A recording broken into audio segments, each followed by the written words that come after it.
Welcome back to my channel কায়েম lifestyle. আসসালামু আলাইকুম, সবাই কেমন আছো? চলেছি আজকের কিছু মশলা রেসিপি নিয়ে। আজকের এই মশলা রেসিপি দেখলে বিরিয়ানি থেকে শুরু করে একদম সবজি, মাছ তরকারি, তোমার ফাস্টফুড সব কিছুতেই ব্যবহার করা যাবে। A to Z মশলার আমি রেসিপি নিয়ে চলে এসেছি। তো এখানে আমি এক এক করে সব মশলা নিয়ে নিয়েছি, দেখতেই পাচ্ছো। এখানে এটা হচ্ছে কিনা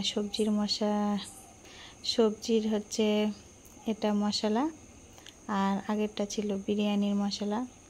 তো চলো এখন আমি চলে যাব চুলার পাশে, ওখানে আমি এক এক করে সব মশলাগুলো ভাজবো। তো এইভাবে যদি আমরা ঘরে তৈরি করে রেখে দিই মশলা, তাহলে কিন্তু আমাদের মশলা পাউডার পেস্ট করা কিন্তু দোকান থেকে কিনে আনা লাগে না। তো যাই হোক, আমি এখন চুলার মধ্যে কড়া বসিয়ে দিয়েছি। তো এখন একটু জোরে জাল করছি যাতে কড়াটা গরম হয়ে যায়, তারপরে জালটা নিভিয়ে দেব। আমি এখানে দিয়ে দিলাম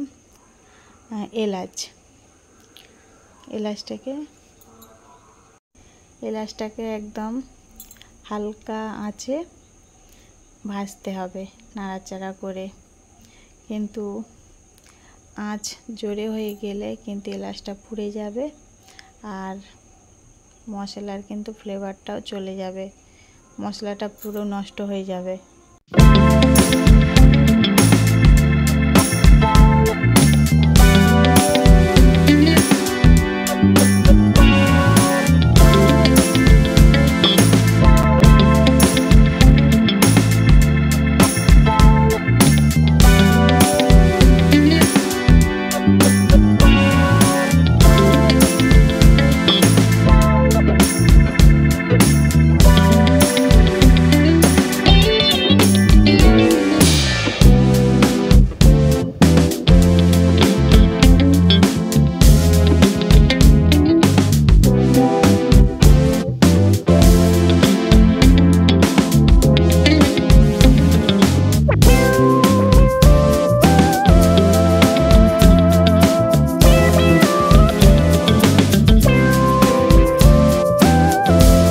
হালকা করে নাড়াচাড়া করে নিতে হবে, নাহলে কিন্তু নিচে পুড়ে যাওয়ার সম্ভাবনা থাকবে আর মশলাটা পুড়ে যাওয়ার সম্ভাবনাটা থাকবে।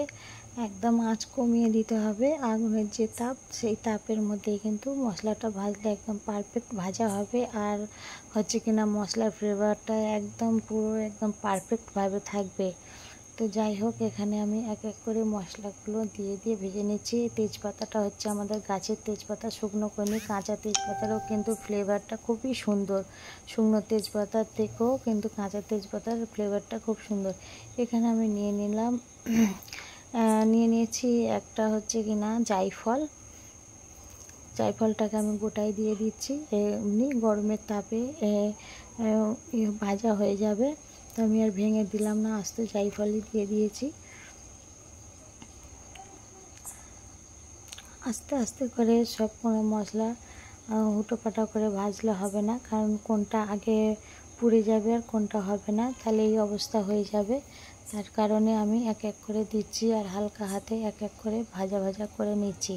তো বন্ধুরা, এরকম যদি বিরিয়ানির মশলা যদি বাড়িতে আমরা তৈরি করে রেখে দিই, আমরা যে কোনো মুহূর্তে যে কোনো সময় আমরা বিরিয়ানির চাপ, গোশের ঘুনা, তারপরে হচ্ছে কিনা বিরিয়ানি, পোলাও, রোস্টের যে কোনো সময় তৈরি করে নিতে পারি আর সুবিধাও হয়।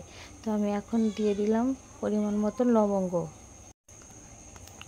লবঙ্গটা দিয়ে আবার ভাজা করতে হবে, কারণ লবঙ্গ এমনি হালকা তাপ পেলেই কিন্তু সঙ্গে সঙ্গে ফুলে ওঠে, ভাজা হয়ে যায়, বেশিক্ষণ ভাজতে লাগে না।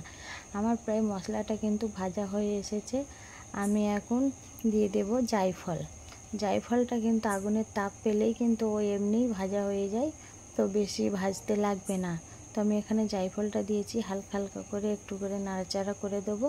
তো এখনও মশলা দেওয়ার বাকি আছে, তাই একদম চুলোর আঁচটা একদম লিভিয়ে দিয়েছি। লিভিয়ে দিয়ে কিন্তু এখন আমি ভাজতে থাকবো মশলাগুলো। তো এখন থেকেই মশলার কিন্তু অনেক সুন্দর একটা ফ্লেভার আসছে। এই রকম মশলা বিরিয়ানিতে দিলে বিরিয়ানির একদম অন্যরকম ফ্লেভার থাকে। তো একদম আগুনের মধ্যে জাল দিয়ে দিয়ে কিন্তু ভাজলে মশলার ফ্লেভারটা আসে না, মশলাটা পুড়ে যায়, মশলাটা কালো হয়ে যায়, পারফেক্টভাবে মশলাটা তৈরি হয় না। হ্যাঁ বন্ধুরা, তোমরা যদি স্কিপ করে না দেখো ভিডিওটা, কিন্তু একদম সুন্দরভাবে কিন্তু মশলা তৈরি করার রেসিপিটা তোমরা ভালোভাবে দেখে নিতে পারবে। সবাই কম বেশি করতে পারে, তারপরে হলেও আমরা সবাই কিন্তু সব জিনিসটা শিখে আসি না, দেখা দেখি শিখে। যাই হোক, এখানে আমি দিয়ে দিলাম 1 চা চামচের মতন ধনে, গোটা ধনেটাকে আমি আবার হচ্ছে কিনা একটু ভেজে নেব। আর তেজপাতাগুলো কিন্তু এখানে আমার ভাজা হয়ে গিয়েছে, একদম পুরো পাঁপড়ের মতন হয়ে গেছে। তো এখানে আমি দিয়ে দিচ্ছি, যাতে পুড়ে না যায়, হালকা হাতে ভাজা ভাজা করতে হবে। আমার এখানে সব মশলাই প্রায় ভাজাই হয়ে গিয়েছে। এখন আমি দিয়ে দেব এবার সাহাজিরাটা দিয়ে কিন্তু 2-1 বার নাড়িয়ে নেব। নাড়িয়ে নিয়ে কিন্তু তারপরে দিয়ে দেব শাহমরিচ। আমার কিন্তু মশলাটা আর একটুও রাখলে হবে না, তাহলে কিন্তু এই মশলাগুলো এবার পুড়ে একদম পুরো একদম কালো হয়ে যাবে, বা এর কিন্তু যে ঘ্রাণটা ওটা কিন্তু নষ্ট হয়ে যাবে। এবারে কিন্তু আমার মশলাটা পুরো কমপ্লিট হয়ে গিয়েছে, জাস্ট আর 2-4 বার নাড়াচাড়া করে এবার আমি নামিয়ে নেব মশলাটা। আর আমাকে ঠান্ডা হওয়া পর্যন্ত ওয়েট করতে হবে। তো এখন আমি নিয়ে নিয়েছি সবজির মশলা নিয়েছি আমি এখানে দারচিনি নিয়েছি, কয়েক টুকরো এলাচ নিয়েছি, লবঙ্গ নিয়েছি, ধনে, গোটা মরিচ, জিরা, গোটা কালো জিরা নিয়েছি, তেজপাতা। এইগুলো দিয়ে কিন্তু আমি মিক্সড সবজির মশলা, তারপরে হচ্ছে কিনা মাছের মশলা এটা দিয়ে কিন্তু তৈরি হয়ে যাবে খুব সহজে এবং সুন্দরভাবে, একদম পারফেক্টভাবে। তো আমি আবার চুলার মধ্যে কড়াই বসিয়ে দিয়েছি, কড়াইটা গরম হয়ে গেছে। দিয়ে দিচ্ছি আমি 1 কাপ পরিমাণের মতন চালটাকে কিন্তু ভালো করে সুন্দর করে ভাজা ভাজা করে একদম লাল করে নিতে হবে।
ধনেটা আমাকে ভালো করে ভাজা করে নিতে হবে। ধনেটা একটু কালার আনতে হবে, হালকা ব্রাউন কালার আনতে হবে, তাহলে কিন্তু সবজির মশলাটা কিন্তু কালারটা খুব সুন্দর আসে। সবজির মশলার কালারটা যদি ফ্যাকাশে হয় কিন্তু সবজির কালারটা অতটা ভালো আসে না।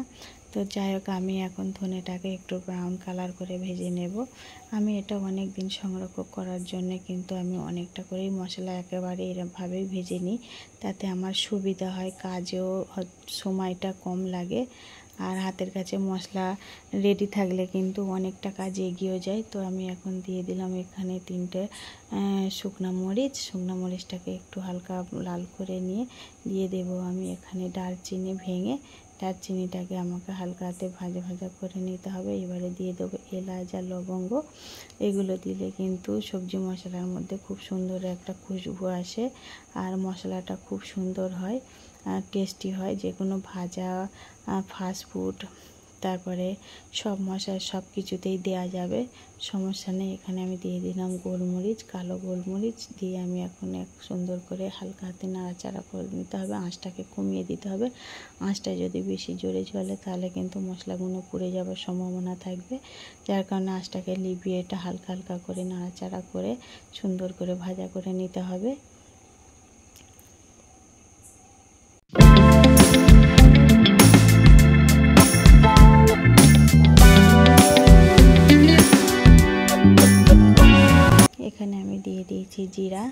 জিরাটা দিয়ে হচ্ছে আমাকে ভালো করে আবার ভাজতে হবে। জিরাটা একটু কালার আসলে, ব্রাউন কালার হলে কিন্তু এই যে মশলাটা, সবজি মশলাটা কিন্তু সুন্দর কালার আসবে। তো জিরাটা আমাকে অনবরত নাড়াচাড়া করতে হবে, না কিন্তু নিচের দিকে পুড়ে যাবে। তো এখন আমি দিয়ে দিচ্ছি আমার গাছেরই তেজপাতা, কাঁচা তেজপাতা, সেটা আমি আর কি জিরার মধ্যে দিয়ে দিলাম। দিয়ে আবার ওকে সুন্দর করে নাড়াচাড়া করে নিচ্ছি।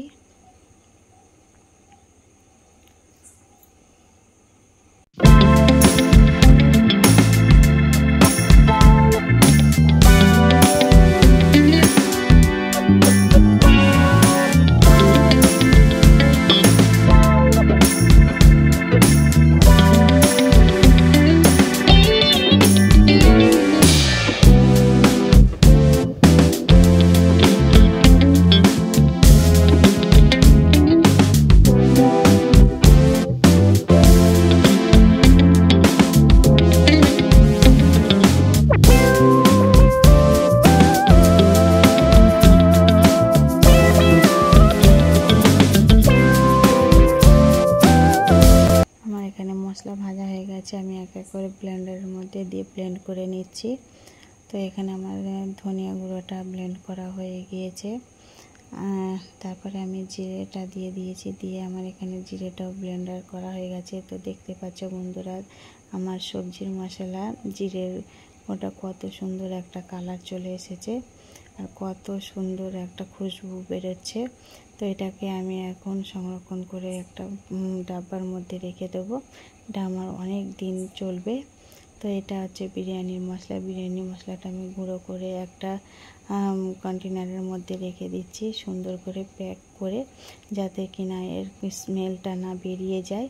এটা সুন্দরভাবে সংরক্ষণ করে রাখলে এটা আমাদের অনেক কাজে সুবিধা হয়। তো আজকের আমার এই মশলার রেসিপিটা তোমাদের কাছে কেমন লেগেছে অবশ্যই জানাবে। আর এর পরবর্তী ভিডিওতে কথা হবে। আজকের এই পর্যন্ত, ততক্ষণ সবাই ভালো থাকবে, সুস্থ থাকবে। আল্লাহ হাফেজ, টাটা।